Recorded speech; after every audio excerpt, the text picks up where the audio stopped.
Le souci des riverains de cette rue Calme du 17e arrondissement, ce sont les nuisances engendrées par cet entrepôt fantôme, précédemment acquis par l'entreprise Cajou, qui a été racheté depuis par l'entreprise Flink. J'ai jamais vu de magasin avec une porte close comme ça et puis sans vitrine. Ça vous évoque quoi, ça, un magasin qui ferme ses portes? Un magasin qui n'est pas assez accessible à ses consommateurs et qui est en l'essence pas un magasin tout simplement. Et ils n'ont pas l'air de trop aimer la publicité que peut leur faire la mise en avant de ce qu'ils font vraiment dans les rues, quoi, en fait. Hein. Ils sont contents de vendre, ils sont peut-être pas très heureux d'assumer ce qui est la réalité de leur commerce. Hein. C'est des nuisances, en fait, ils le savent très bien. Les responsables, on les voit régulièrement pour leur demander de nettoyer, d'arrêter de faire du bruit, etc. Ils jouent la montre, ils jouent le pourrissement, on va dire.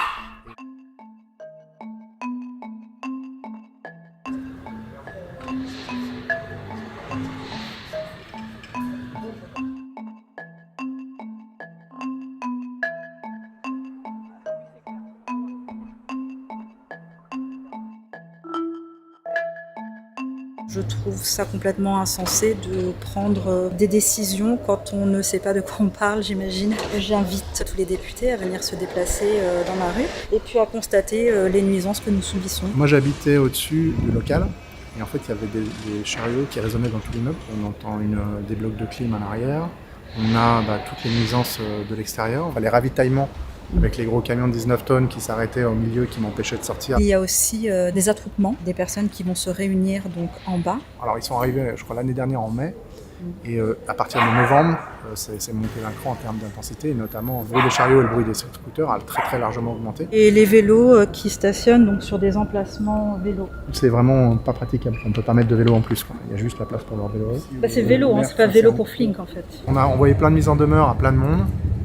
Et ils font tout en fait sans prendre en compte les règlements, sans prendre en compte la gêne que ça occasionne. Il n'y a aucune réaction. On a affaire à des gens qui ne sont pas là pour discuter, qui sont là pour faire de l'argent. Et c'est le seul enjeu pour eux.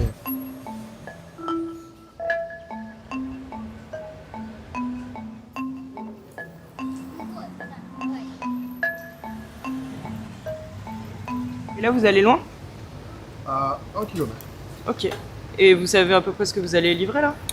Tout ce qui se trouve dans un supermarché, on va dire.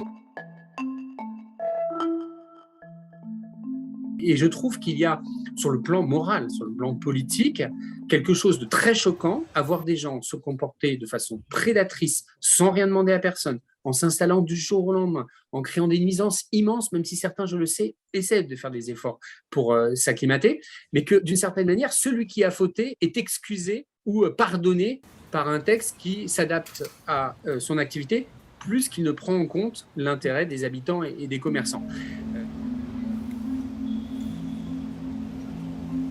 Tant qu'un arrêté n'est pas publié, il est modifiable. Quand bien même d'ailleurs il serait publié, il peut être encore modifié. C'est une action de lobbying des dark stores. Ils ont pensé pouvoir passer un peu en douce au cœur de l'été dans un petit article caché à l'intérieur d'un texte qui par ailleurs a plein de choses intéressantes. Et donc on espère vraiment que le gouvernement reviendra à quelque chose de plus sain, c'est-à-dire quelque chose qui soit protecteur des habitants et protecteur des commerces.